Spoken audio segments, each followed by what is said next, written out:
Once upon a time, there was an old lady called Grandtibbet. She lived in an old house on the edge of the forest with her granddaughter Annie Tibbet and little dog Bozo. There's little dog, and there's Annie.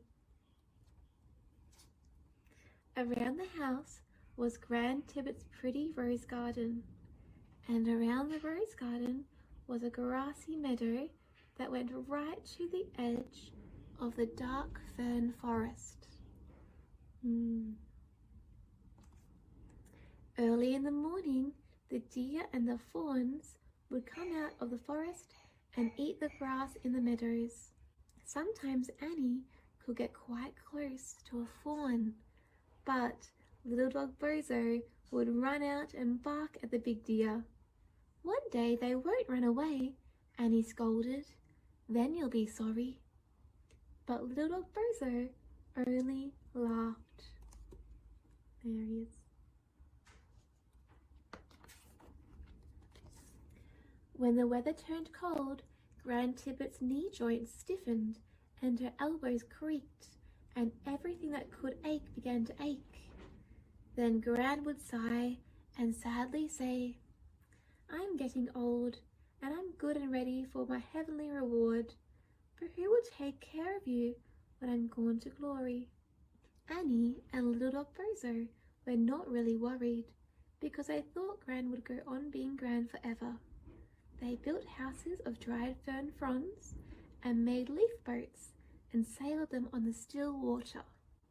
A big fish lived in the pool, and if they kept very still, he rose to look at them. But Bozo always barked, and with a splash, the fish would be gone again. I think I can see a bird in that tree. Looks like a peacock or a lyrebird, I think. Probably a lyrebird. Some more birds here. Some frogs in the water. Lots of animals in the rainforest. On showery days, Annie sometimes saw a rainbow so close she called to Gran, "Shall I run to see if I can find the fairy's crock of gold at the end of the rainbow?" But Gran said, "You keep away from rainbows, Annie. They are very funny things. You can get caught under rainbows and never come home again." One day, when Annie and little dog Bozo were playing in the fern forest, it began to rain. They crept into a hollow tree over here. Soon the sun shone again, and suddenly a big, beautiful rainbow came curving out of the sky and touched the mossy ground in front of them. They stared in astonishment. Just inside the rainbow was a crock filled with gold. Here's our rainforest. The book talked about the mossy ground. I wonder if you can smell that mossy ground. I wonder if you can see the raindrops dripping from the flowers and the leaves. I wonder if you can hear the rain pitter-pattering on the ground.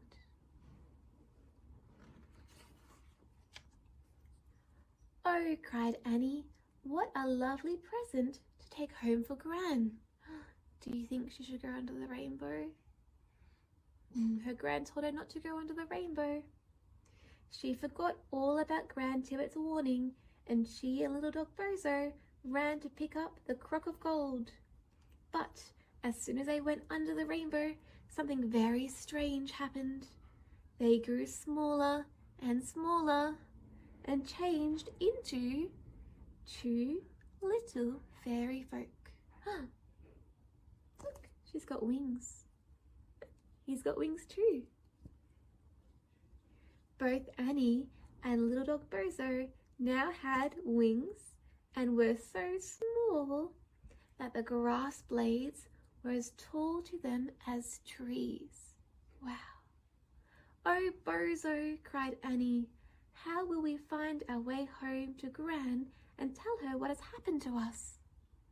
She sat down under a toadstool and began to cry. Little dog Bozo tried to fly with his new wings, but instead he fell down head over paws into a violet bed. Annie couldn't help laughing. "We won't be able to fly home till we've had some practice," she said. "Come along, Bozo. We'll have to walk."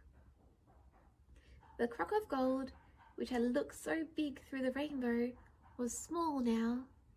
So Annie put it into her lunch bag and off they set.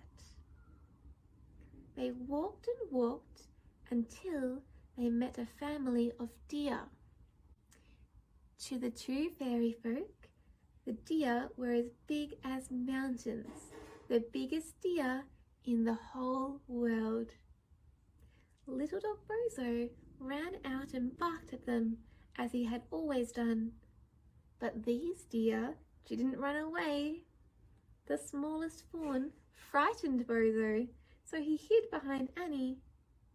"We must go home another way," she said.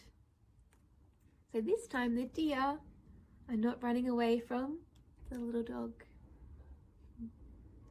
Wow, can you see all the flowers and the ferns in the rainforest?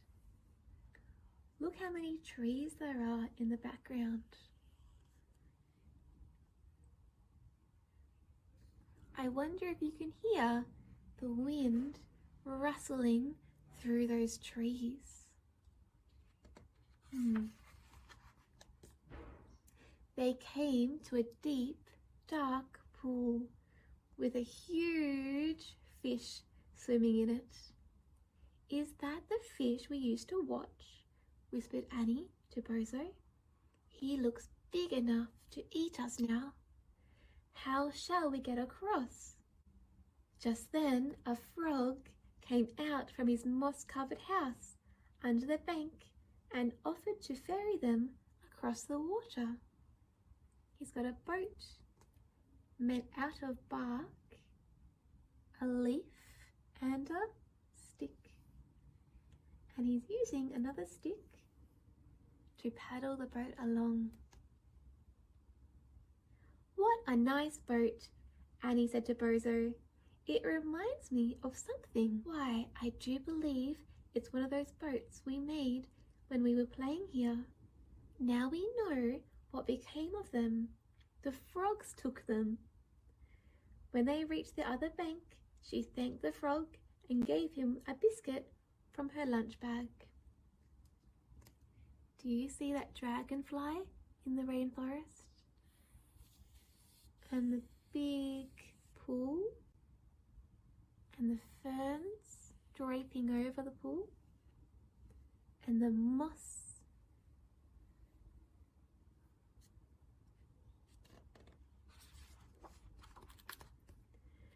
The sun went down and the forest filled with shadows.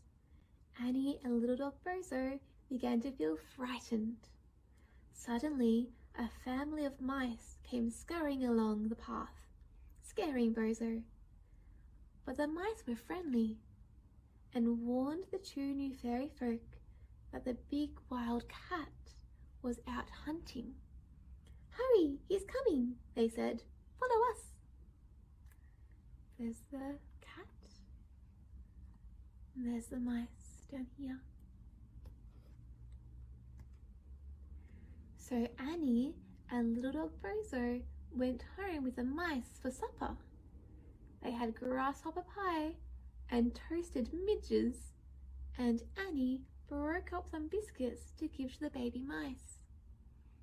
Then they all went to sleep together, tucked up small and warm in a soft bed of thistledown.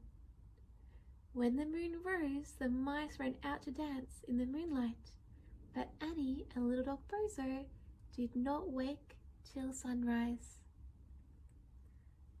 Look at that bed. so soft. They're so sleepy.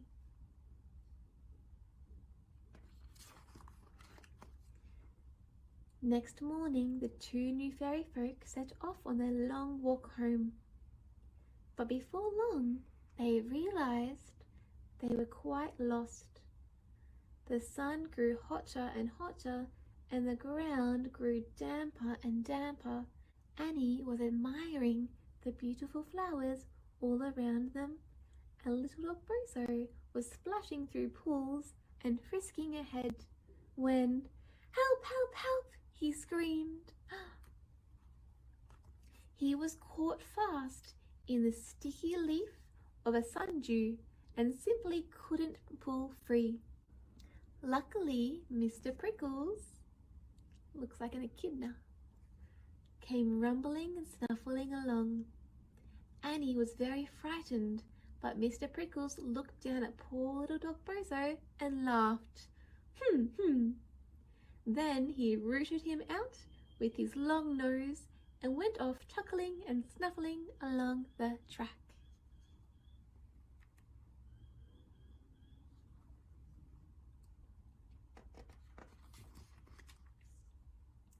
"There are so many dangers when you're small," sighed Annie. "If only we knew how to fly." A bluebird flew down beside them. The bluebird? And Annie asked him, "Please, could you show us how to fly home?" The bird said he didn't know how to teach the fairy folk to fly, but he said they could come and stay the night with his family. So Annie and little dog Bozo went home to the bluebird's nest and had tea. They had moth cakes and ant cookies and drank tea out of flower cups. Annie broke up the last of her biscuits and gave it to the baby birds. Then they all sat on a wild rose branch and sang songs till it was time for bed.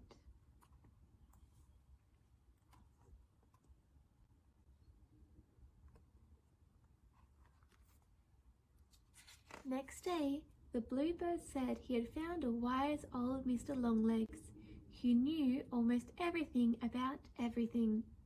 He led Annie and Bozo to Mr. Longlegs, who looked at them thoughtfully when he heard their story.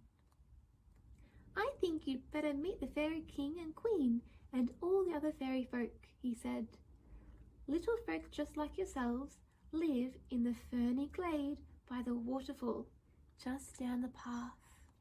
Annie and Bozo felt so happy to know there were other little people just like themselves.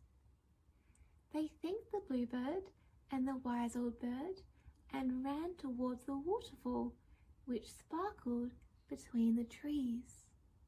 But suddenly, that wicked wild cat pounced on little dog Bozo and was about to eat him when... "Stop that at once," a voice commanded. "Put down that fairy person." It was the fairy king.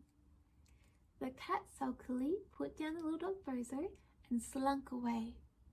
Then the fairy king led them to the fairy court, where they met the fairy queen. In the ferny glade were gathered all those who had gone under rainbows at one time or another. The king explained that because Annie and Bozo had not listened to Grandtibet's warning, they would now be fairy folk forever and ever. They must learn to be good fairy folk just like the others. Then all the fairies, elves, pixies, and funny things came forward to greet them. Look at that waterfall in the rainforest. What can you hear? Can you hear the water crashing down the waterfall? Annie and Bozo had flying lessons with a new friend, Funny Thing Beetle. Mrs. Rabbit taught them what was good to eat and what was not, and lots of other useful things, like where to find honey and how to make flower seed cookies. An old gnome showed the new fairy folk how to build a house in a tree, and Annie and little dog Bozo soon built a beautiful little home. An old gnome showed the new fairy folk how to build a house in a tree, and Annie and little dog Bozo soon built a beautiful little home. Funny Thing Beetle failed his house building test when his house fell down, so Annie and little dog Bozo let him share their home because they felt so sorry for him. That's very kind, isn't it? I think that was his house down here. It's fallen over.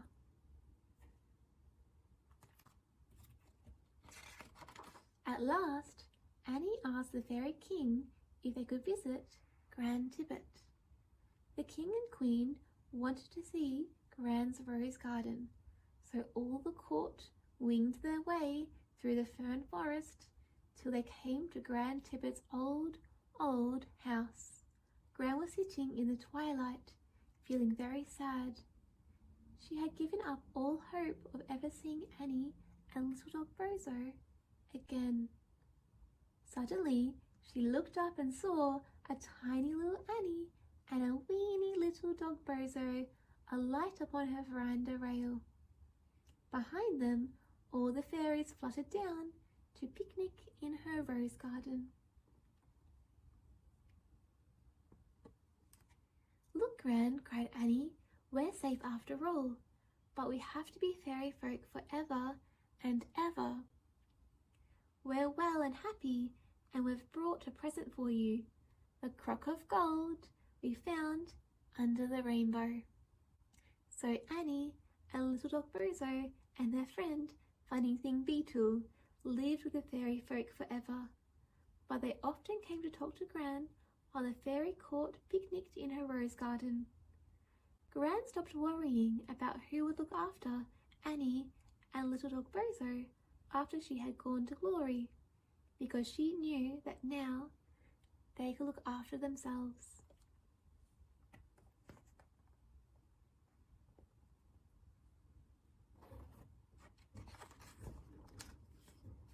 And what about the crock of gold? Of course, it was only a fairy-sized crock of gold, so Gran set it on her mantelpiece in a tiny glass case, just to prove that fairy folk really did live in the fern forest, and that there really was a crock of gold to be found under the rainbow.